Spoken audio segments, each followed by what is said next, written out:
The ModernJeeper Show, the show about Jeeps, Jeeping, and Jeepers.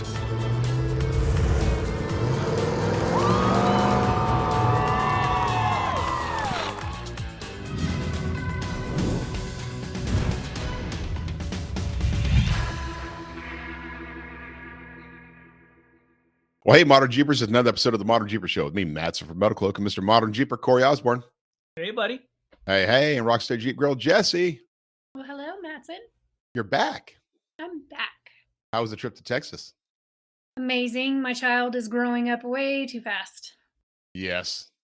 Now, if my daughter would keep her dog off the baby, it would be fine.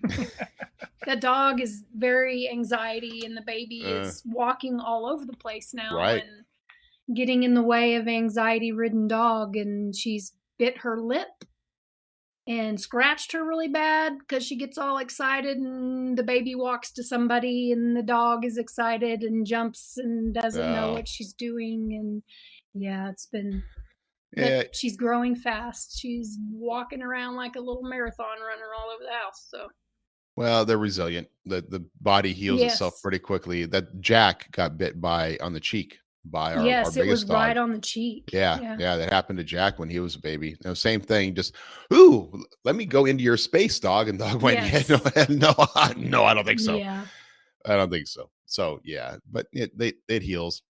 Yeah. So it was nice hanging out with them and taking care of her, and cool. Getting so big. And I got a lot done. Yeah. What have you guys actually been doing? Like, there's no schedule, no plan, no really nothing to do. Just hanging out. Boring right now. We're just hanging out waiting for Death you've Valley been to at start. home playing with PlayStation or something, right? I still need to get him his little Oculus. Yeah, there you go. I didn't even get to do that while I was there. I was so busy with the baby. That's what I need, because I don't have anything else to do in my off time. He'll be like virtual off-roading. It'll be cool if someday actually they do that. Like it's a cool enough setup that you can have your Oculus on there, be sitting at a little station, right, at your home computer, and be going on an amazing trail, right? Well, so actually, you're going up a waterfall, and it was like 2 years ago at SEMA, another manufacturer had done some videotaping of us on a trail, and I think I've got some pictures where they had some goggles put on us, and it was kind of cool because you could see the screen of the trail that they were playing in our goggles at back of us, and I think the seats moved or something.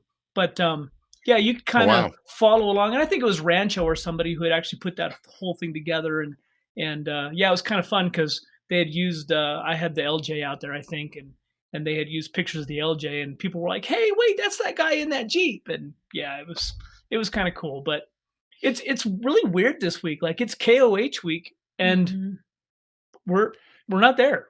We're all sitting in our houses and getting a Jeep ready for. So the question is: have you watched anything for KOH yet? Did what? Have you watched anything for KOH? Have you watched any live stream yet? No. And today was the EMC qualifying, and I saw some clips through social media, but I haven't. Last year I think we watched. I had all like of 3 it. screens, but I'm too busy right now. Yeah. And it makes me sad because I'm not there. So the weird thing is, like, usually I'd hear the sound of it going on in all of my stations, but we're so busy that the guys actually have not been watching it. They haven't had it on the background. Most of our sales team have multiple screens, right? They can work on multiple things. And in a little corner, you'd have KOH going, and they'd just be kind of tracking. Oh, look, it's like all of a sudden I get a press release sent to me that, oh, look what the Toyo Desert Challenge was. Yeah, like, the desert. Oh yeah, the that's desert right. race. That happened. I forgot. Yeah, it's I mean, I'm it's kind of hard. I'm still, I feel like I'm engaged in it, but I'm just not paying enough attention. And I'm guessing over the next few days, as the races start, this has all been all the other stuff, right? The desert racers, the trophy trucks, the UTVs, the motorcycles. But it's so tomorrow the Dodge, our tow rig goes into the graphics shop, and it starts to get wrapped tomorrow. Nice. Everybody is so busy, and even our things that are going on in town. The weather's not been that great here, but people are still doing a lot of business. Picking her up from the airport, I didn't know that we had that many I mean, our airport is under construction. All the roads on the Western Slope are under construction. It's just kind of, I don't know. I feel like I've been sitting here trying to get so many projects done on Jeeps in the house and whatnot. I have been out and about, and it's things are all busy. Everybody's busy, and I guess that's good. Well, it is good. It is good. And people can get out and stuff. I actually managed to get out this weekend and do a little bit of take the kids up to the snow for the second Saturday in a row, which is twice as many times as I did last year when we had good snow. But we keep having good snow up here. So it was like, hey, I'm going to take them up again. So we go up to the little area called Nyack. And then Nyack's just a little gas station where they own a bunch of land around there. And for like $25 a parking fee, you can go up and play on all their land. And they got, it's kids around in sleds. And of course, the gas station sells sleds and they sell gloves and they sell all that stuff.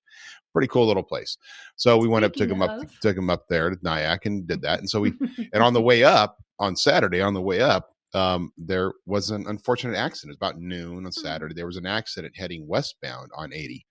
And there was a rig that was overturned, and there was a couple others, and it looked like they were brought the jaws of life. And it was, I'm thinking, well, guys, by the time we're done, about 3:00, that should be cleared. Okay, so we should be good, because it wasn't one of these where they're moving everything aside.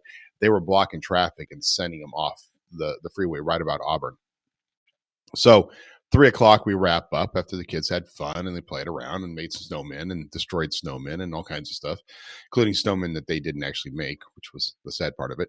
But we were coming down, left about 3:00, halfway down as we get closer to Auburn, traffic's backed up. There's so people starting to get off the freeway. And I'm like, I'll go to the next exit, which was a bad decision because I got blocked by trucks and there was no way to go for about 20 minutes of being a total standstill. Fine. So we went around that and finally got through there. It's frustrating, but I did what I did, which was I find openings and go around people and stuff and go around. And I'm driving the truck, of course. Californian. I get it. Yeah, exactly.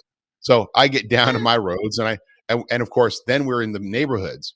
And I'm looking at my map going, well, that road goes over here. That one goes over there. So there's quite a few of us that are doing we're not going to wait on the main road. We're going to go through neighborhoods, figure out how to get through, paths around. Well, everybody was doing that. And I will say Google did a lousy job of keeping up with everything because it kept saying, that line's blue. That line's blue. It's clear to go. It's clear to go. No, everything was red. Yep. So I get around. I'm over there by Placer High School and back behind Placer High School. And there's a traffic jam there. I mean, people coming in. I'm not moving for 10, 15, 20 minutes. I keep looking over and I keep noticing that there is a railroad tracks up there. And I noticed that there was a little bit of a dirt road over here. So I'm like, I got to go for it. So I went up over this dirt road, got around, and sure enough, there was tracks there. And there was a big clearing on the other side. But they have the big, heavy cement blocks designed to keep you from driving past the tracks, right? Weird. So, I know. Like you're not supposed to do that or something. So, now, of course, our guests are going to be pretty upset with me for doing this because I'm supposed to be doing a leadership role. But I get up onto the tracks. My rear end is sliding because it's all wet rock. It's raining and stuff. But I had the off-road plus mode on. It caught the heavy block, pushed myself up, and I took the tracks all the way to the main road. Then I was able to cut off, go on a side road back behind the park over there, cut over. Finally, I got onto Auburn Folsom Road, and that probably saved myself 45 minutes just doing that. Now, was I supposed to do that?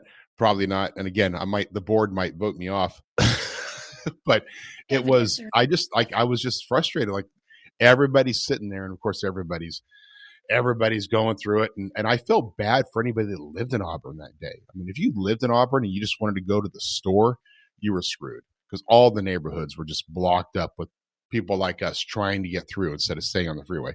I think it's hilarious that nobody, so what, you can't, you guys out there in California, you would just shoot yourself in the head, right? Rather than actually stop in traffic? No, what most people do is they stop in traffic and then they just stay stopped in traffic. And then they don't know what to do when they're stopped in traffic. And then they don't let the other guy go in front of them stop in traffic. So, we're just fine. But we're Northern California. LA, you stop in traffic just to try to go across the street. I grew up in that. I grew up in LA. Huh? Different lifestyle out there. Different. Yeah. Here it's weird. We come across, construction and we just stop and we just wait and then they clear it and then we move on. It's not a big deal. No. I left at 3:00. I got home at 5:30, and it was a 45-minute drive usually. Mm. So I was a little, it was a little bit. Plus, I had kids. I had to go pee. Yeah, that's Well, The there two is boys are that, like, yes. the two boys like, we go to the potty, got to go potty. So we made it over to Auburn Folsom Road, found this, drove into this really nice little gas station, go in there, walk in. Sorry, their restrooms are closed. I almost pulled into the fire station that was next to it to go in and say, hey, my kids need to use the restroom. But it all worked out fine. I did it, yeah. But I just had to get out of there. I had to get out of there. That being said, all right. So that was my adventure that I've been probably telling too much. And like I said, there's somebody documenting this right now and looking for the camera roll because I'm probably on there. Somebody's listening. Yeah, I'm sure the railroad are like, how can we have to repair this section of our gravel? No, I didn't. It was tore up because there were guys that had, what I was kept watching is as people kept turning off into this dirt road, and then most of them were turning around and then off in this dirt road and turning around. Like they thought there might be an outlet there, and they kept turning around, up at the outlet, turning around. Finally, this guy in a Toyota truck goes up there. I'm like, it's been a couple of minutes. He hasn't come out. I wonder if he found an outlet. And he was like, a little 4x4 Toyota truck. I'm like, As I drove up over there, he was just backing out and starting to leave. And there was a hole where I think he tried to go up over, and he had dug out the rock. So, it was like, and so then I had to show up the Toyota truck. That's all. And the fully branded, the Gladiator. But anyway, that was my adventure. So what's going on with the next couple of things for you?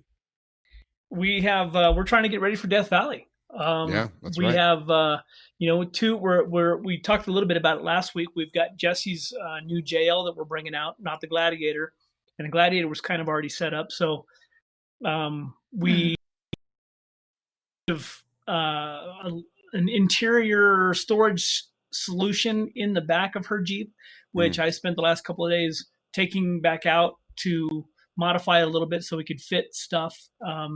It's kind of interesting, the JL, even for two of us, there's a lot of room back there, but we got to pull the rear seat out of it. There's still a lot of stuff that needs to get done, and we got to go through everything and kind of thin it out. The Gladiator is really nice because we could just throw whatever in the back. It was already set up. It was already set up. So now that you're pulling the rear seat home, out, you're not just folding the rear seat down, you're pulling it out. It takes up too much room. Takes up too much space. Oh, wow. One of the sides I'm going to put a deck in with some storage stuff in it too. And I can pop it in and out. It's no big deal. You're documenting all this stuff, right? Taking video, doing YouTube and stuff so you can do videos of this for ModernJeeper. Because it's never been done before. It's It's not about that. It's about documenting it for our fans to know that, wow, this can do it. It's because I trust Corey, and how Corey does it is a way that we ditched the backseat out of the Gladiator 2 years ago, I think, just because you can fold that seat down, but then you just have this massive set of cushions in there for no apparent reason. So it's got to go. So so it's kind of exciting though. The first trip is about filled up. We've got some spaces left on the second trip. We've actually got a guy that I'm going to bring out from Minnesota this year and take some pictures for us. We've got a geologist that's going to be with us. Wow, that's pretty cool. It's going to be a good trip, and we've got probably some more creative routes just because some of the flooding that's still taking place. Even though I was told by the Park Service that some of these roads should be reopened, we're planning that they're not going to be, and then we'll adjust as we go. We'll adjust as we go with one of our guests is going to be with us, and so let's bring them in.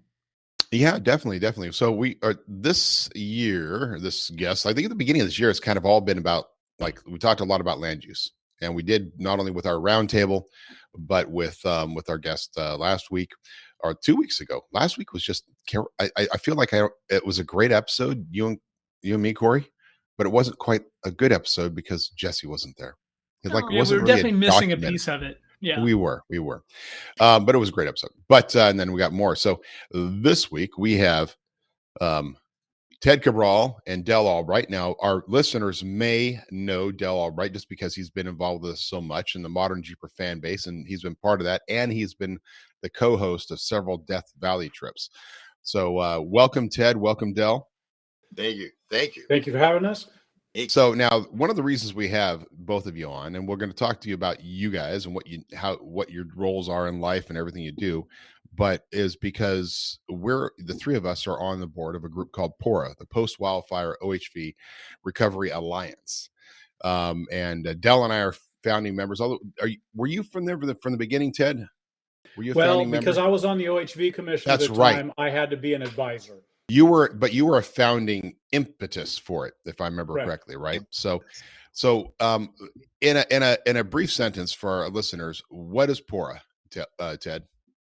Well, it's a nonprofit, a 501c3. That basically what we're looking to do is be able to allow a lot of the existing clubs and stuff that are out there better access to being able to do work on National Forest and Bureau of Land Management properties to keep OHV recreation open, mainly after disasters. So in our case, we really focus on the wildfire stuff, but we have a master agreement with the Forest Service that allows us to have a little broader scope than that.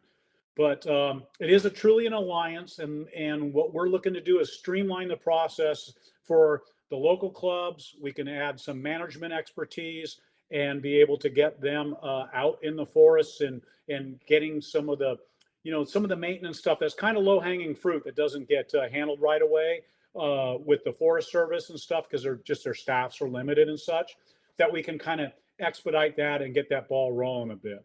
So, I spent a lot of years doing a public oversight on the OHV program, and this seemed like an area when I got off the commission to be a hole that needed to be filled. And with the team we have with the board of directors and stuff, I was really drawn to working with this group and seeing what we can do moving forward. Yeah. So for our listeners, Ted just became the executive director of the organization, and after our founder, Don Amador, who many will know from articles on ModernJeeper.com, stepped down, and of course Dell was part of that too. Anything you want to add to Ted's description of PWORA? Yeah, one of the things that Ted brought to the table when we were sitting there developing the whole concept of PWORA, he knew the right words and the right concepts to throw into our mission statement. We really focus on sustainable recreation. That's one of the keys that the United States Forest Service, BLM, most of the agencies are after in land use world. If you can't sustain it, they don't want anything to do with it. So expand on that. What is sustainable recreation? When you say sustainable, it's just like a garden crop. If you keep the bugs out and keep the birds from getting in and build a little screen, you can sustain your garden so it's repeatable and manageable at that level. Whatever your garden bed is, all right, I can plant that much lettuce and I can keep it and sustain it. So the concept of sustainable OHV is where we focused our mission statement: protect and restore sustainable, meaning that if it's a trail, let's say Rubicon, one of the Moab trails, a Death Valley trail, and there's X number of people using that trail and leaving that much impact, hopefully not a lot, but people leave impact. We can sustain the system around the trail. We can keep the ambiance, the look, the feel, protect the environment, keep erosion, keep out of the creeks with dirt and silt. We can sustain that recreation. That's the key today. And I spend a lot of time with clubs who adopt trails, trying to impart that sustainability. So is Don Amador. The whole PWORA board knows about it, but I spend a lot of time helping them find the right words when they talk to the federal government.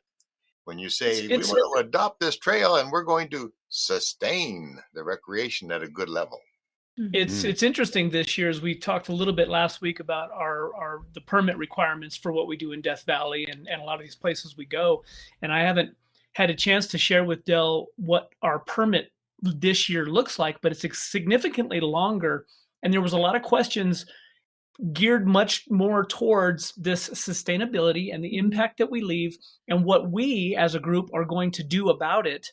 Not so much, hey, we're looking for permission to go play in your park, but how are you going to leave it in a better place? And that really wasn't part of the permit process in years past. It was more of a, yeah, we're going to go out there. We're going to be kind. We'll be stewards for the property. But this year it was, hey, write a paragraph explaining to us what you're going to do to help us be sustainable out here in the park. Wow. In fact, it hit at that concept. Sustainability has infiltrated everything in government, even development of housing tracts and landscape. It has to be sustainable. The environmental movement has really implanted that everywhere. So we might as well embrace it. That's the PWORA board realizes that protect and restore, sustainable. That we've come back to that. We're doing work on different places. Ted will talk more about it, but we're helping them sustain not just our access to go play and ride and four-wheel and Jeep, but to keep the road system intact for fire suppression, forest management. It all kind of comes together to be sustainable. Mm-hmm. Kind of like water resources in California, which is becoming a huge issue. Because I'm in Colorado. One of our good family friends is the water referee for the Western Slope, and a lot of those old agreements that were made. And I can turn on our news right now, I bet, and I can find somebody talking about California's water and what those agreements used to say, and they're still being used to say, no, way back in the 60s and 70s, you guys said you're going to give us this much water. So you're going to keep giving us this much water. We don't care how you do it, but we need it. So, yeah. Yeah. That's big in the news now, the Colorado. More and more problems there. Now, we also noticed in Vegas, in Nevada, that they're switching over landscape to be plastic, or plastic limiting grass. their water. No more big fountains. The Bellagio is going to get to maintain their fountain, but a lot of these other new hotels and stuff with water features, they're like either more. half level or they're empty. Yeah. Wow. And they're switching grasses out to plastic grass. What about that Treasure Island thingy with the pirate ship and all that? They'll be gone. Yeah, it's no getting more. ripped out. No more. Well, that stuff was all built with this idea that Vegas was suddenly become family friendly, and we're going to make it into the next Disneyland. That's that. Yeah, I wonder that was how a failed much water experiment. consumption those hotels take. That's the real question. Yeah, but Stace and we've been to Vegas on a couple of Halloweens, and we dress up like pirates. Yeah. I can. Well, I'm just saying, with all those hotels, maybe hotels down in the basement need to have a reclamation system, right? That all the water goes in there, cleaning it out, reutilizing it for then using that for other parts of this. I mean, reclamation. Visualize me and Stace standing at, is it called Treasure Island, something like that? This is an adult friendly show, Dell. Let's not get crazy. All right. Family friendly area. We had fun. Well, I bet you did. Just a quick thing on this is that, a lot of people don't realize with the OHV program in California specifically, but it's what happens in the California OHV tends to spread throughout the United States and the world. I mean, I know like Canada uses a lot of this stuff that's been implemented in California. But, if someone applies for a grant, they have to live to higher environmental standards than a hiking trail would be regularly. So when you go to an OHV grant, it turns into, okay, you have to have higher soil standards. You got to have higher protections for the watershed. It changes it. It ups all the environmental restrictions. I don't know what to say restrictions, requirements, because there was so much controversy around the program, and this was negotiated out through especially the last renewal of the program. And because the program got renewed with a no sunset clause on it, before they used to have sunsets every 5 to 10 years. So they really wanted to make sure that a lot of the environmental protections were in place. So it was negotiated through the process during Governor Brown's administration, thank God. And then from there, what we ended up with is it's a little harder for the land managers as far as there's more work and stuff to do, but it gives the people that don't understand the program more confidence that the program is going to be successful and we're not going to be damaging the environment. So, and then one other last component I just want to mention quickly is one thing that's really overlooked often with the OHV program is, when people think about it, a lot of our commission meetings and stuff was always, well, when people are out riding, well, it's like, yeah, most OHVers, there's a percentage of people that ride, but a lot of people drive. But really, the largest percentage of OHV recreationalists in California don't realize they're an OHV recreationalist. And what they are is they're using motorized access to non-motorized recreation. So imagine a person taking their little fishing boat or their kayak or their mountain bike, and they're going out this dirt road and getting to this really cool spot, or even they're going to go hike a wilderness area. Well, if you're rolling down a dirt road that's had OHV grants applied to it, you're part of the OHV program. And so that's something that kind of gets overlooked a lot, and something that would really be nice to daylight, because if people realized how much they are part of this, then maybe they wouldn't be so critical of it at times. That's, I think it's an interesting point you make, because we have a good friend even in Moab, Pete, who and I brought him up before because he has this well-built metal-cloaked rig, right? But it's not built so that he can go wheel Moab. It's built so that he can go back to the back areas, because he loves hiking. Every day he goes out hiking. He just wants to go to the cool areas that are way in the back, park his vehicle, and be gone for the day. And that's his access. And there's so many people. I didn't even think about that. That's incredible. That's like, boom, mind blown. You didn't even think about the fact that anybody who takes a vehicle off road a little bit to go to that spot where they wanted to go mountain biking or snowboarding or whatever is part of the OHV. That's incredible.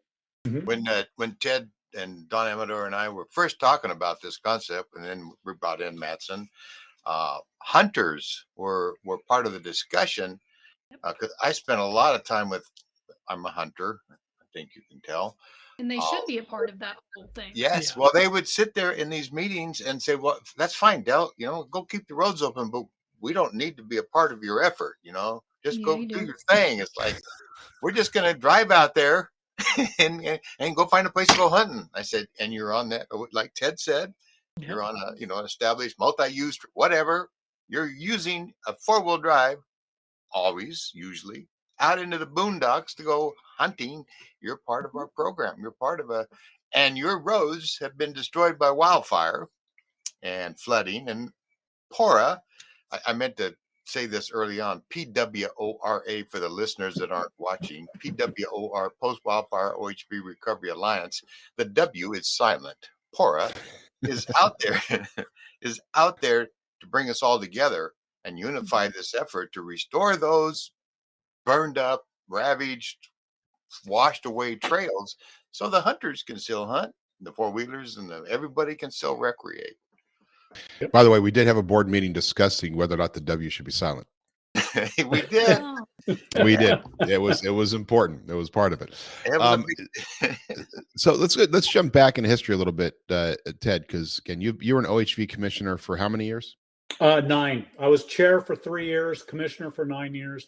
Prior to that, I was on a county watershed committee that was basically the northernmost tip of the San Francisco Bay in Sonoma County.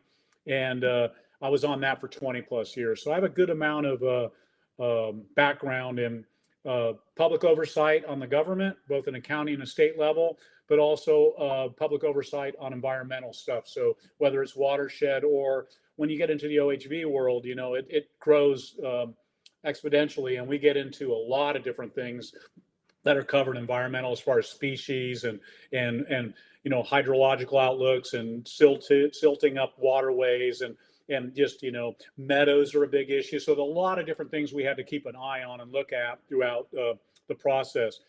How many OHV commissioners are there? I've been working in the motorcycle industry for a long time. Used to professionally race. Raced down in Baja. Did the 1,000 and the 500 and stuff like that for a few years, and used to race motocross and flat track and stuff when I was younger. But now that I'm 60 and beat up, I just recreationally ride and drive my Jeep around. That's my idea of recreation nowadays. I got it. How many OHV commissioners are there? This weekend I had a really good people in the motorcycle world. We have dual sport. That's when you ride a bike that's on and off roads. You do some on road, a little off road. And adventure bikes are kind of that way. Well, this weekend I had a tri-sport weekend.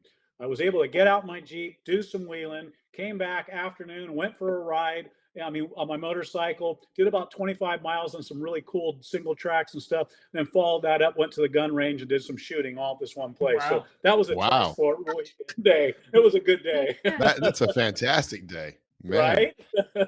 Awesome. It's awesome. So on the OHV Commission, how many commissioners are there?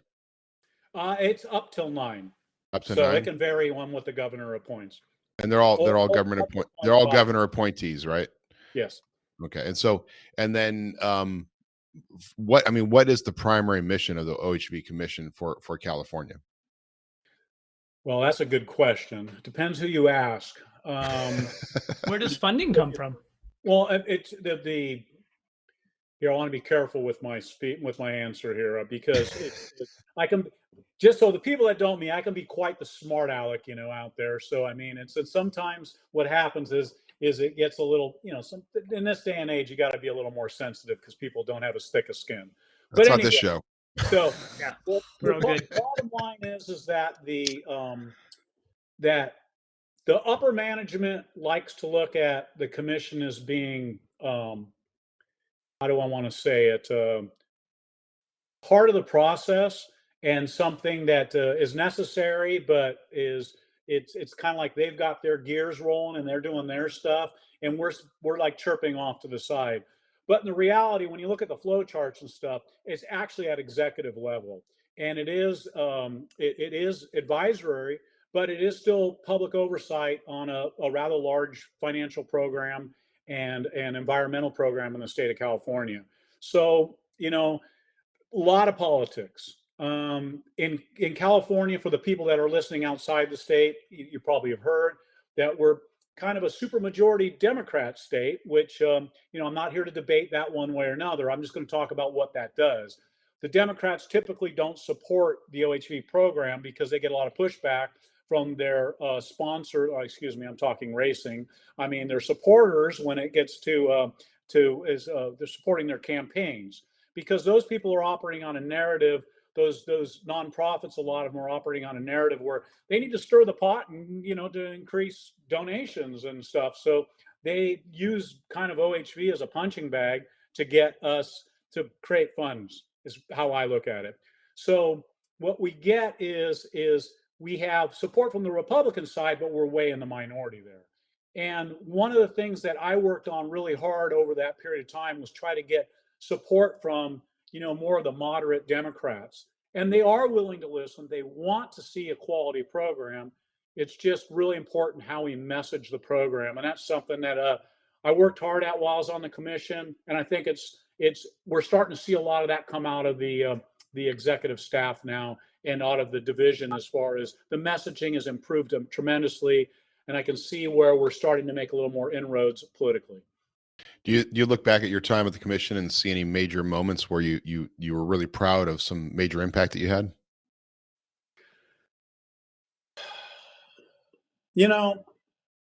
I presided over transformation.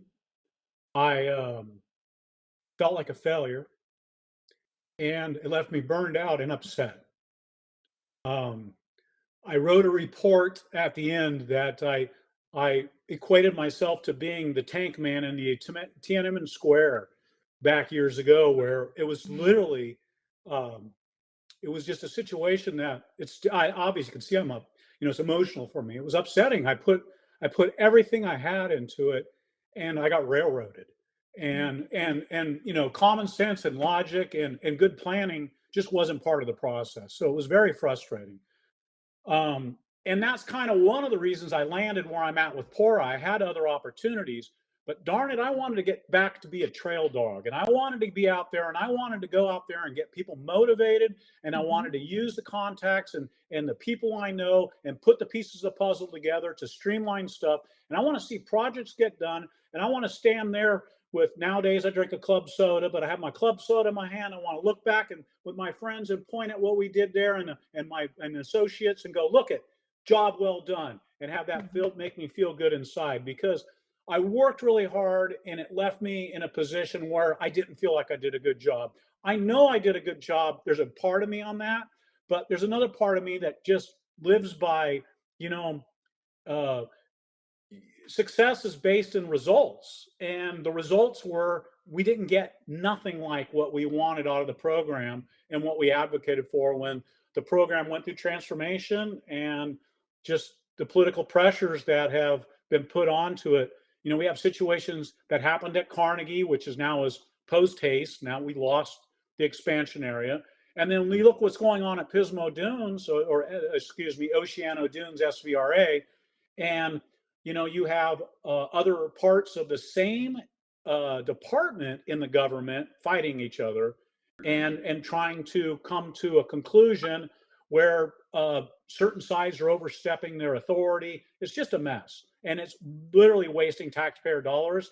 And I swear, when I was on the commission, man, to sit there and have to hear another report on Oceano, I know it's important. It's a really big deal. But to have to sit through the same crap over and over and over again, I mean, it was just mind-bending. It just felt like someone was just tenderizing my brain with a hammer.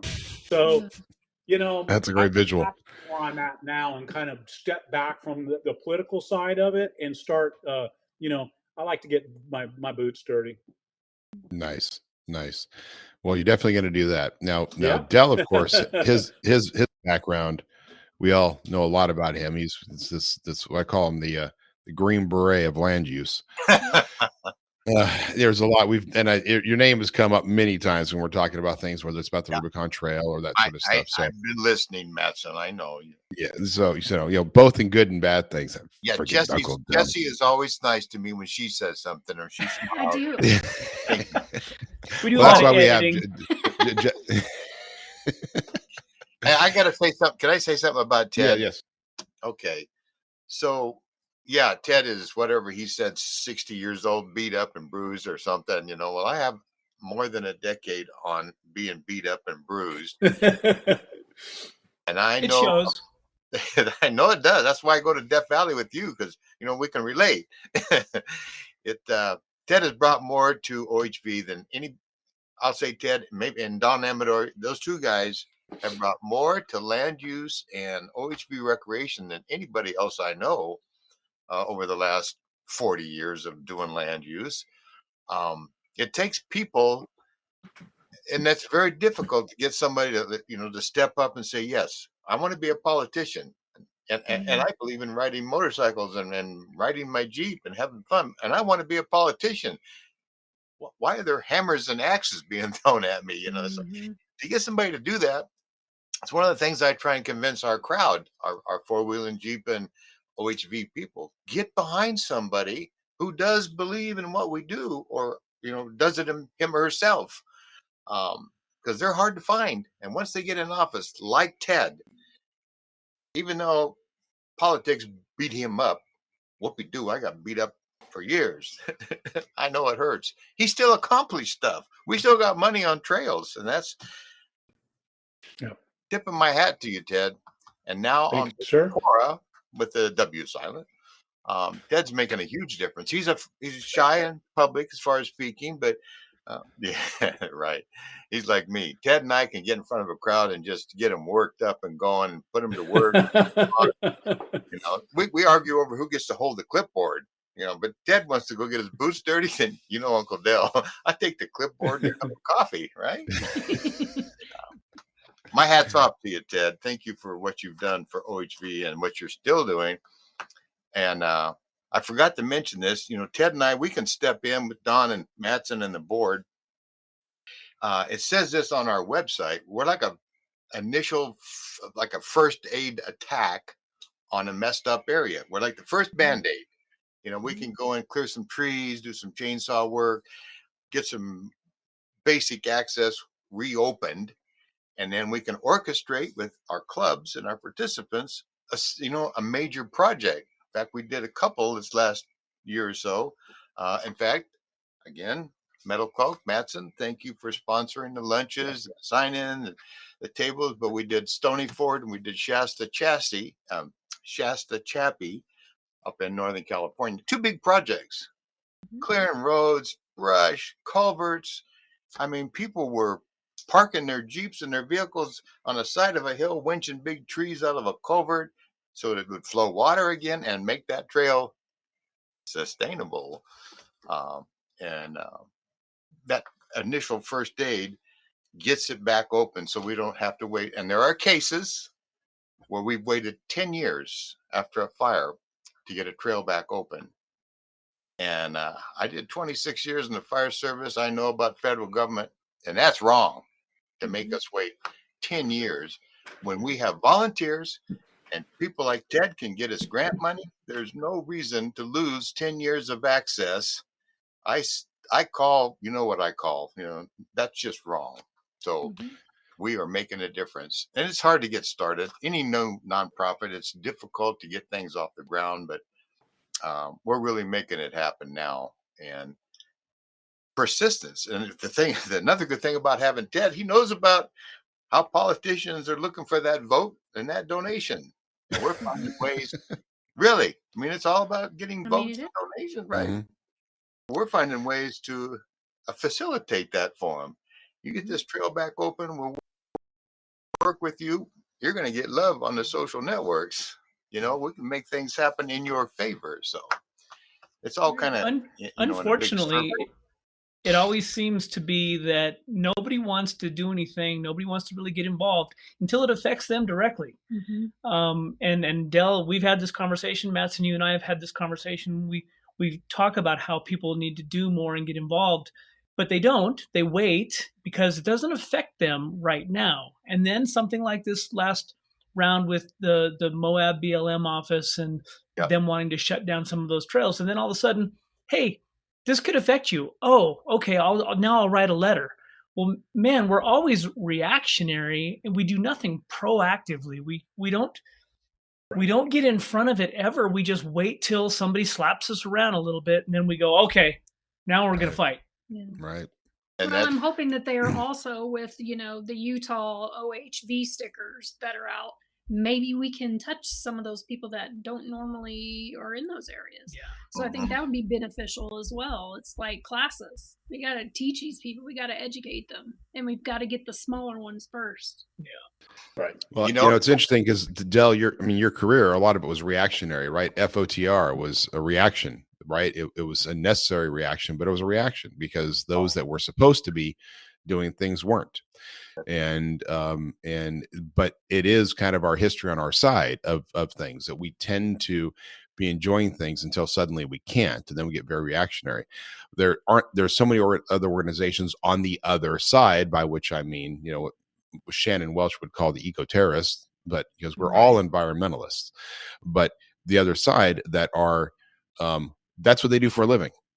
For a living, every day, 40 hours a week, 8 hours a day, their job is to try to stop, whether it's the motorized access or whatever other sort of programs and things that's they wanted to do. We struggle because all of a sudden it's like, oh, well, they just made a little bit of incremental movement, a little incremental movement, a little incremental movement, a little bit. And all of a sudden we recognize that the damn thing's closed. And we're like, we didn't do anything about it. I love the fact that with PWORA, at least we're being proactive in a way that we can go and do these things. And I think that all kind of ties back to this master agreement, right? So Ted, can you touch on what a master agreement is and why that's valuable to PWORA? Well, it's an overriding document with the Forest Service that basically gives us the ability to be able to do certain activities on the forest. So what it basically is a partnership agreement. And it's going to give us, it kind of has a wide scope to it. It's not specific. So what you do is you tier that. And what we had a meeting actually yesterday with the Mendocino National Forest, which has been highly affected by fires, both and all types of recreation up there. Everything from like overland type stuff to scenic vistas and campsites to stuff that's going to be, real four-wheeling to the motorcycle. There's a lot of motorcycle infrastructure up there. But, that was basically the largest area burned in California. Up until I think the stuff that hit the Plumas area 2 years later. So we're looking at up there. So you tier the master agreement with a special project agreement. And you do that at the forest level. So each individual forest. So then what that does, it can either be drilled down to a specific project. So it can be like, we have one coming up on St. John's Mountain in the Mendocino National Forest. It's going to be a great project, we can either tackle it over a couple weekends, or we can do a deal where we can get maybe a whole bunch of Jeepers and people like that up there to spend a week and just do it all at once. So it depends how we want to attack it. That's, we'll see. But there's projects like that, to everything to on the other side in the Upper Lake Ranger District of the Mendocino National Forest. We'd be looking at basically clearing out down trees that are in motorcycle trails, where the trail themselves are still, and actually the trail beds are still in pretty good shape, but it's just all the foliage and the trees basically are coming down. Because we're about 5 years or so outside of the fire, 4 or 5 years, and it didn't get logged right away and cleaned up for many reasons. So now what we're dealing with is we went for a few years of drought after the fire, and now we get a year with a lot of moisture, and then we got high winds, and all those trees that could have made it through, and I'm talking ones with 4 and 5 foot bases, so they're good sized trees. They're just down over roads and access roads, so you can't even get to campgrounds.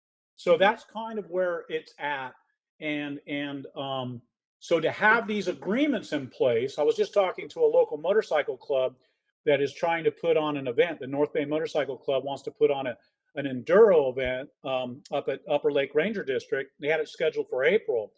And what it's looking like is it's just, to get that done is going to be really difficult. It probably won't happen.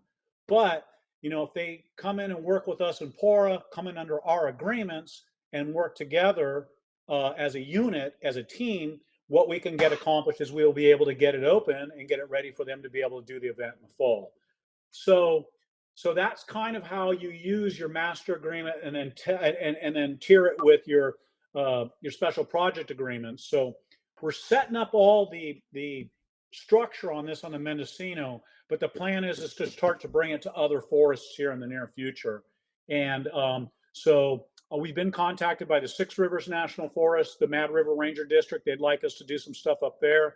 And also we're going to be looking at the El Dorado National Forest. There's a lot of great 4x4 recreation and stuff that's been altered by, fire breaks when they come through, and, they're doing what they got to do to fight the fires. And they were trying to save communities, which I fully support.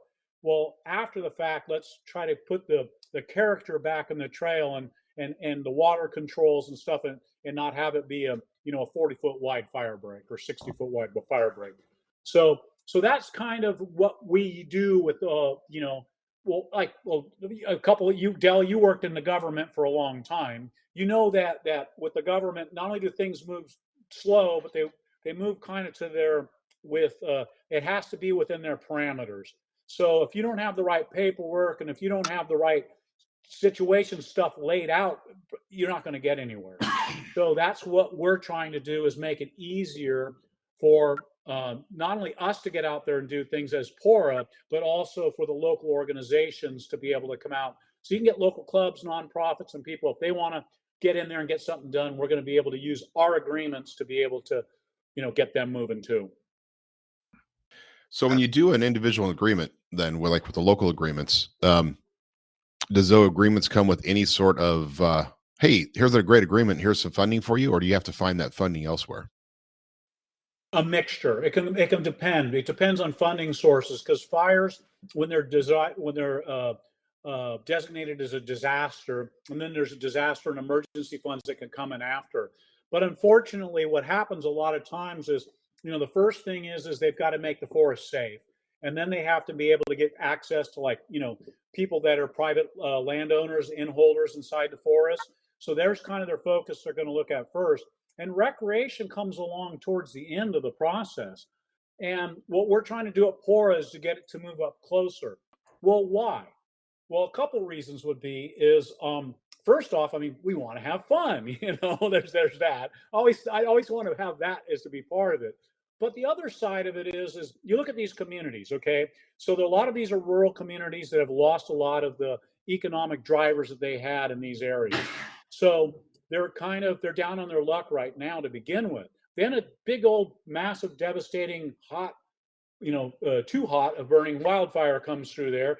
And when you get all the beehive of activity that comes with fighting a fire and working through the process, and then closing down afterwards, and everything that needs to be done. So that takes time. Well, after that time is done, there's been an economic impact that's come in from those activities, right? Well, now the firefighters leave, that part of it's done, and now it goes down to a slow crawl, and then the process barely moves forward. And what happens, these communities that were really relying on a lot of economic impact from recreation dollars, they don't have it. And so, you start seeing, like I used the example yesterday in a meeting. There's this little restaurant and bar up in the town of Stony Fort called the Timberline that existed for many years. Well, there was a fire in 2012 that went through there, and the area got shut down for a period of time. Well, the bar barely lived, the restaurant barely made it, and then the other fires come through, it's gone. So now there's no restaurant in the little town of Stony Fort anymore to grab a bite to eat. You just got the gas station and go in and buy yourself a Twinkie or something like that. That's about it. So that's kind of where, what we want to do is to be able to get the recreation going sooner and get it back in these communities so we can keep these communities on life support and be able to get them to get some very important dollars back in their community and get, and that does a lot of stuff emotionally for the local community. It brings up their mood. They're going to start feeling important again, and that they're able to, contribute as far as with people, because recreation, that's the best drug in the world in my book. So what we want to do is we want better people in the world that are feeling better, and they have a way they can go out and that's they can reduce their stress levels without it being harmful to any other people or anybody or any other thing. And I think that's what outdoor recreation and motorized specifically can do. So, that's kind of what to wrap it all up. I mean, that's kind of what the game plan and what the whole system looks like and works like, and what we're trying to see the areas that have been kind of neglected and trying to bring them up to a higher standard and to bring them to the forefront. Wow. Anything you want to add to that, Dell? Just quickly, I'll use Johnson Valley because KOH is going on right now. Ted brought up PWORA, one of our founding goals is to really show all the affected parties how outdoor recreation is a critical economic driver. If everybody understands that, we can come together and make stuff happen. That's what we did in Johnson Valley however many years ago. Yep.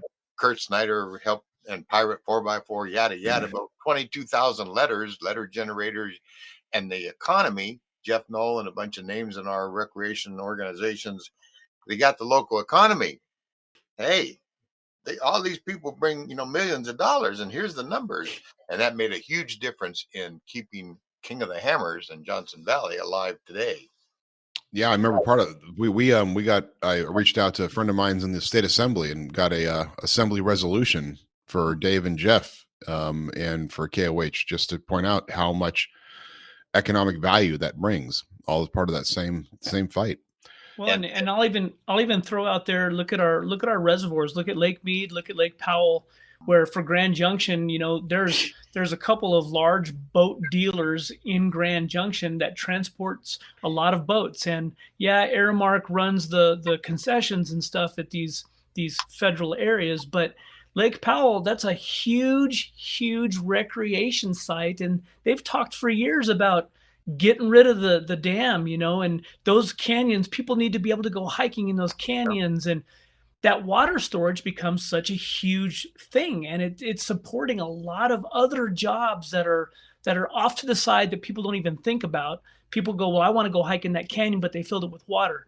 Well, I'm going to sell and make a boat, and somebody's going to buy it, and they're going to go take a family vacation to Lake Powell too. So yeah, it's all of that ancillary stuff that I don't think people really get it. They don't think about it because it's not that direct connection, but the recreation of our country it's a huge thing. And like Ted said, I think it is ultimately important. I mean, you take recreation out of all of us, and wow, we want to see some things go bad in a hurry.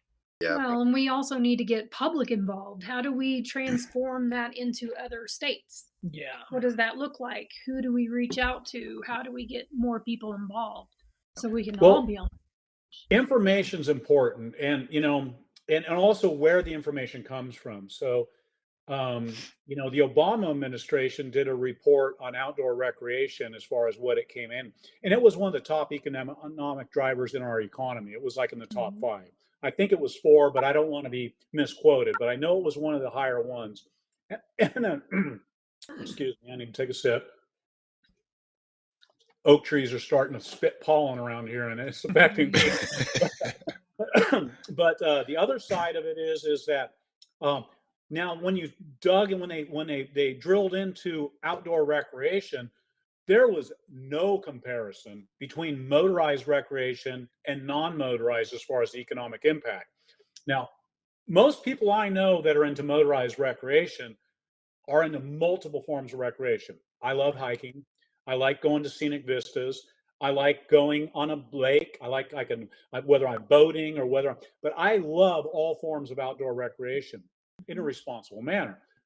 But I know when I go out and I do my trips and stuff, there's a significant difference how much it costs me when I go take my dogs out for a hike and go swimming and throw a stick for them versus going out and taking my Jeep, my motorcycle, my boat, or whatever, and taking it out. Or let's go the people Dell was talking about earlier, hunter. I mean, how much your hunting gear costs and the lodge or the spot you're going to and everything.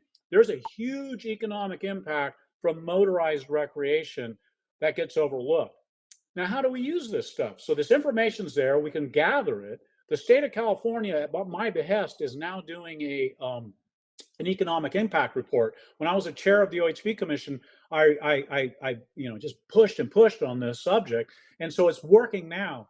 And the planning folks at OHV Division are working through it, and they're partnered with a university, and there's going to be a real economic impact report for OHV recreation for the state of California. What we need to do is we need to bring this into representatives. And when we talk in representatives, this information needs to get, of course, to our state representatives, but it also needs to get to the county representatives, which are extremely important and often overlooked. Don Amador has always said this. You have to have county support if you want to do anything with your OHV recreation. The second thing is then you get your people working in the agencies. You want to make them aware of it, the upper leadership. So that's a tool that's really important, is just gathering that information. And that's some stuff that I'm hoping from PWORA, once this stuff all gets put together, I'll be able to put some stuff together that's going to be, we don't want to be too much of a political organization, but I definitely want to give you people, the folks, the tools necessary with maybe some advice where we can have, whether, podcasts like this, or if we do something where there's some online training and some videos and stuff that shows people how to engage correctly. Yep. Because, I'm getting a little long-winded here, but just to kind of look at this from the average person's perspective. So you got this area that you love going to, your family's gone there for years. So you go out there and you have a good time. Well, then you start seeing restrictions on it, and all of a sudden it's closed. And then a fire comes through or something is burned and it's just damaged. It's ruined, stuff's all over the place. And then they go in and try to talk to a Forest Service office, and they don't understand, or a BLM office, they don't understand the process and everything they have to go through. So frustration sets in. So then what we have is we have frustrated agency workers and we have frustrated public. And when people are frustrated, I've seen over my years that they don't exactly have the best emotional responses. And so what happens is it makes the situation far more difficult. And what we need to do is get past those emotions and get to the problem and start working together as a team. And we have to have political support to do that. So one of the areas that's really important for us to be able to build up is getting a political message out to people other than just Republicans. Republicans, they're like, oh yeah, you guys are doing outdoor recreation, great, motorized, great. The Democrats, they only see it because a lot of them never have experienced it. So when you get them to experience it, they go, wow, this is an awesome program. But it's to get them to that. And that's what our job is to give them the right information, engage their staffers, and get them into it so they understand it's not as bad as it's being portrayed. And then we can do something. But that economic impact is really the biggest thing. And as far as people that are watching this or anything, if you want to really make a difference, talk to your county supervisors and make them aware of what's going on and how how much this program protects the environment and protects watersheds and gives people an outlet to be able to blow some steam off and be better people. Yeah. Amen. Amen. Yep. And there's no such thing as being long-winded on this podcast, by the way. Well, you guys started going down the water rabbit hole earlier, and you know what? I spent about 20 years on that one. I can really get going there. That's a whole nother show, but you're right. I mean, it's like it is. I had one of my roommates. Old days. I had a roommate back in the day who he was like, that's what he did. He discovered that if you become an expert on water in California, you will have a job forever. And he was one of the few people that's what he did. He focused on it, studied that, became just a expert on the water issues, the water agreements, the historic agreements that you touched on, Corey. It's immense. It's absolutely immense. And it's so important. Of course, then you go down the discussions that we've already talked about as well. How about desalinization plants and all the things that nobody wants in their backyard? But that's a whole nother story. So I got to go on a different tangent here because I was just looking over here at LinkedIn profile for you, Ted. Yeah. So what's a certified natural chef? Oh. Well, I can. This is a long. I'll give you the briefest version of it. A certified natural chef is I've been trained to be a chef for an eating for health model. So basically, how this all started, I was back in Baja racing down there, and I started having issues, and I wasn't quite sure what was going on. I was having vision issues. I was getting headaches. I was having problems focusing. My endurance was going down. I was getting a lot of problems with my muscles cramping and then getting spasms. And so I'd go to the doctors and oh, you're having a panic attack. So they gave me a Prozac, and I took a Prozac, and I was like, what the hell is this? I'm crying as I'm trying to type my computer keyboard going, this isn't going to work. I threw that crap away. So I go into my panic attack meeting, and I tell the lady, I go, look, ma'am, I'm not trying to be disrespectful. This is not what's wrong with me. So then I go in again. Another time I go in a doctor and see him. He says, we've got this great medicine for what affects you. And he sits there and he says, it's an older class medicine. And he writes me a script for Valium.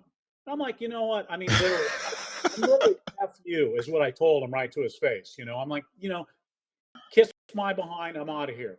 So I started looking at alternative medicine stuff, trying to get myself healthier, be a better, as far as live better. And then I had a pretty bad attack, and I went blind in my left eye. I had optic neuritis. So I go into the doctor, the eye doctor, ophthalmologist, and he diagnosed me. He says, yeah, you might want to go see a neurologist. So I go see a neurologist, and I was diagnosed with multiple sclerosis. So this was in 2007. So at that point, I gave up drinking alcohol because I figured, anything that makes my brain swell is not a good thing for my nervous system and stuff. So I stopped drinking. And then from there, I started going to a doctor that was because I didn't like Kaiser, what I had dealt with, because then they wanted me to put me on interferons and they wanted to go a direction. And it took them, 5 years to find out what the hell was wrong with me. So the alternative medicine doctor found out a lot of different things. I had a real high mercury levels in me. So we worked on that, getting that out. And then we started talking about, eating better and supplements and different things that go with it. So I decided at some point to be able to become, wanted to learn more about it. And, and then so I signed up for this natural chef program. I got certified in it. And it's funny, a little sidebar of this whole story is that when I applied for the OHV Commission, I originally applied. I'm kind of like a real I'm a dedicated centrist when it comes to politics. I believe that any of people out in the fringes are freaking wacko and they're ruining our system. And Democrats, way out progressives are way crazy white right-wingers. They get away from the mission of democracy where you're supposed to work together and come up with a compromise and a solution, get consensus. So anyway, I first thought, well, hey, we got a Republican governor. When Schwarzenegger was in, I signed up as a Republican and I went through, never even heard a word. So I turned around and switched over and said I was a Democrat when Jerry Brown got in. And I filled out my whole my application, did it again. And lo and behold, I get an invite for this the Senate Rules Committee to interview me and all this stuff. I'm like, wow, what's going on here?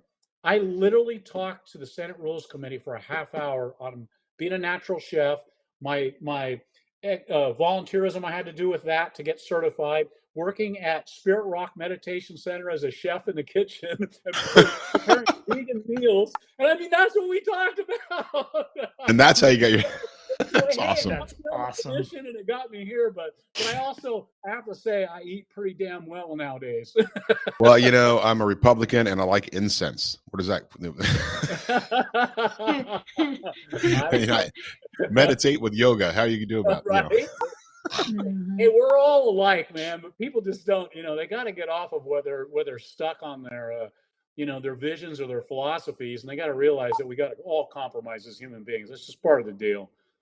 Got to respect each. I mean, whatever happened to just respecting someone else's opinion? Nowadays, everyone. I mean, I do off on a little bit of a tangent. I mean, everyone gets offended. Well, it's like, okay, I get that, but I always used that type of stuff as motivation, not as I'm hurt and you're attacking me. It's like, no. It's like if someone is going to come at me, I'm going to think about what's going on here, and then I'm going to come up with a new game plan to keep moving forward.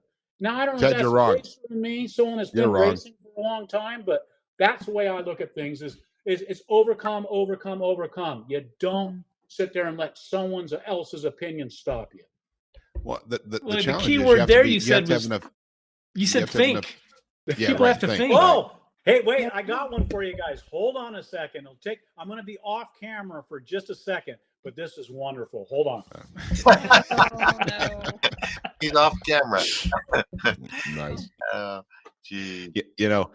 So Dell, you have you have quite a history. So we're going to do an episode here probably in the next few weeks, especially since I started talking to all of our modern Jeepers. I actually started talking to Dell about doing his own podcast that we're going to help facilitate, because I think this guy has stories, and we might just call it the Cowboy Poet or something. I don't know. We have a lot. There's a lot that you can contribute, and there's a lot of stories people would like to hear, Dell. We need to make that happen. What did you go get, Ted? Well, my lovely, wonderful partner in crime, Kelly, bought me this shirt. So, that's awesome. Right here. Think, it's not illegal yet. Doesn't it feel like it's getting close, though? Because it just meant too much to me. But that one, keep public lands in public hands. So I like it. There you go. Those are my favorites. Right? Those are awesome. I want one. Those are awesome. Those are great. Yeah, you're right, though. It gets to this point where the problem is, and I think it's a great route into our education system. Listen, our education system started getting destroyed 4 or 5 decades ago. And as they were destroying it, as more people have less information, less confidence in their own ability to think, they feel like they have to either fight for what they have because they can't think beyond what the little information they know or they've been told, and therefore must be right, or they just really don't know how to engage. The art of the debate is gone, right? Yes. And it's like this unique thing. Oh, wait, you can debate somebody, get in the forensics class in college, right? But it's not. And then even from schools, the schools simply teach you this is what it is, and that's it. You're not allowed to debate on it. You're not allowed to have another point of view, and that's the sad part. There are a lot of great points of view in this world, and that's how we learn. We'll have AI debating AI. That's right. That's funny, by the way. There's some heavy tweet threads going on right now about AI, and it started out with like, write a poem about Donald Trump, and then the paragraph comes out, says, as a artificial intelligence, blah blah blah blah blah. I'm not allowed to get into politics or any sort of things, and do this. Oh, write a poem about Kamala Harris, and then it's a 4-paragraph poem. So they're all saying, Chat GPT is left leaning. Great. Yeah. Yeah. Again, think now, because it's not legal yet. Dude, I don't know if I told you guys, but I spent 20 minutes last week. 20 minutes total. I had this idea. I'm going to do this with Chat GPT. I'm going to try it. I went in there. I had an idea for it. I wrote like 12 paragraph or the chapter names. I said, I'm going to write a self-help book. So I put this little self-help book, 12 chapter names. And then I went into Chat GPT and I said, write a chapter about this, write a chapter about this with just the chapter names. In a matter of 15 minutes, I had 12 chapters fully written as a self-help book based on just these chapter names. Then going through and editing it. And then I went back into DALL-E, which is the AI-based artist, and had it draw a cover for me.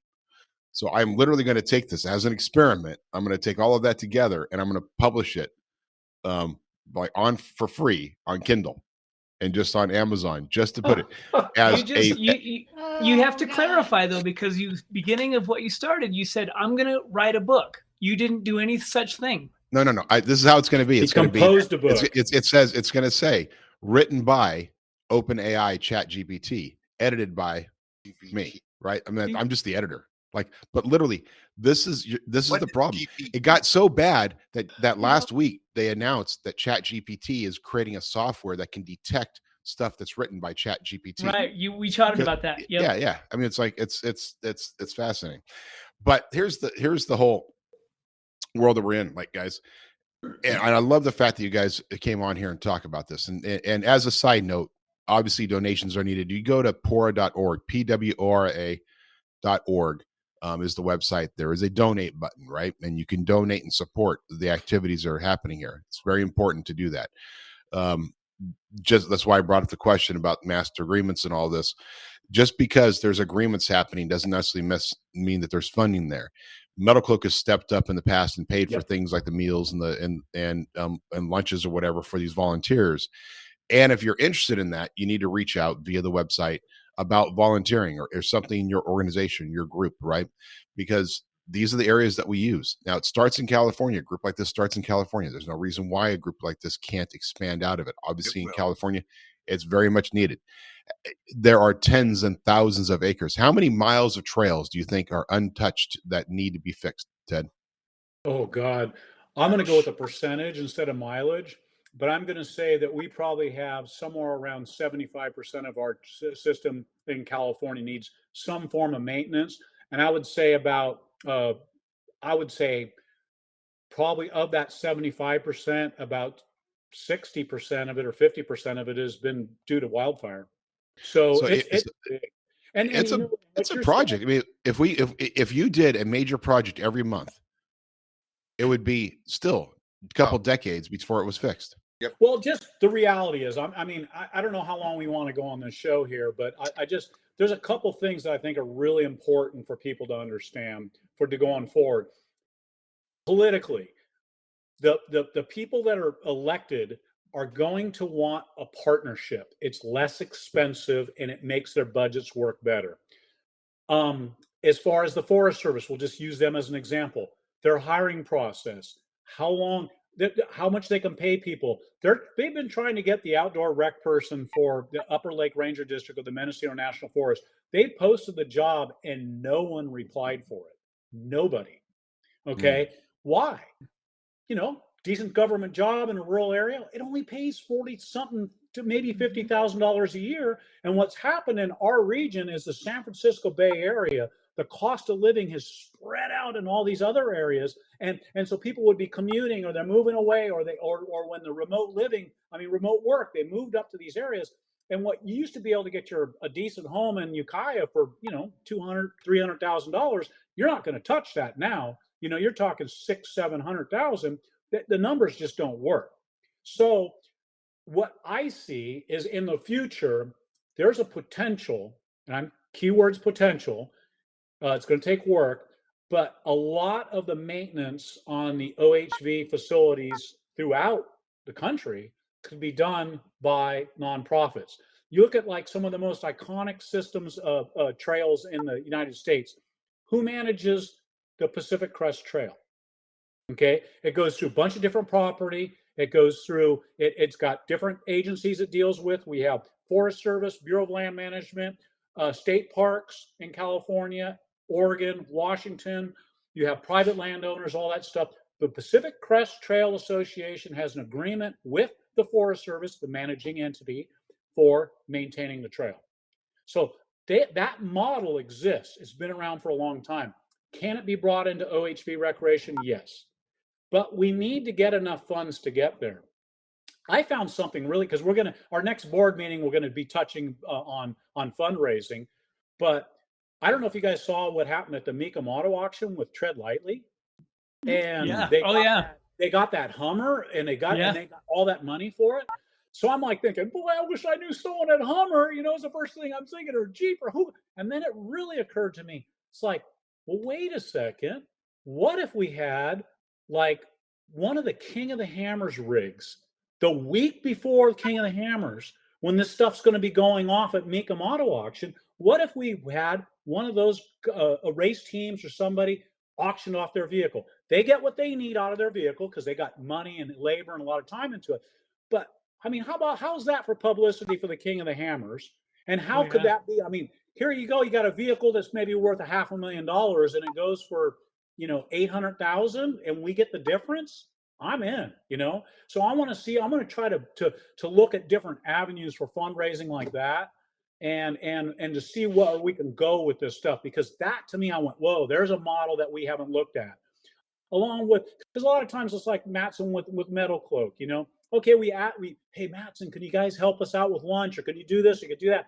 And we really appreciate it, and that's awesome. But we can't you go, hey Matson, can you give us $250,000? That isn't going to happen. Right. MetalCloak's not going to do that. They got to invest in their future, their product, and everything else. But there are ways that if we get creative, we could do that. So that's kind of, we need to do that. But boy, I tell you, there's one other organization that I really like here in California, and that's the Sierra Buttes Trail Stewardship. And they started on the bicycle side of stuff, so they got a little bit of a different view on things, but they're really taking over what in the Lost Sierra area. They're doing a great program up there. And they did a $5 a foot fundraiser using a dirt bike, a dual sport bike, as their fundraiser, and they raised $78,000. So, I mean, $5 a foot. Yep, $5. What they do is they sell $5 a foot for rehabbing trails. So, and every $5 you buy, every foot you buy goes to the sweepstakes. So it kind of makes it so it works legally, and it also was a really good fundraiser. So there's organizations out there that are being successful, and we're getting to that point. And I would expect some big things coming from us on the fundraising side within the next couple of months. Very cool. Very cool. Yeah, it's interesting. You do the big, whether it's the Mecum auctions or these big rigs that they're doing. Now, there could always be that little project we were involved in that I kind of forgot to talk about because I couldn't talk about it last week, but with the release on Saturday of the King of the Hammers edition Broncos. And if you go to, like, I think version number 1001 is a Jason Shearer's actual rig, right? 3-time King of the Hammer. And that's a signature edition. Now, getting one of those signed by Jason Shearer, just like maybe a Shelby would have been signed, right? You might get that might be a fun one to auction off.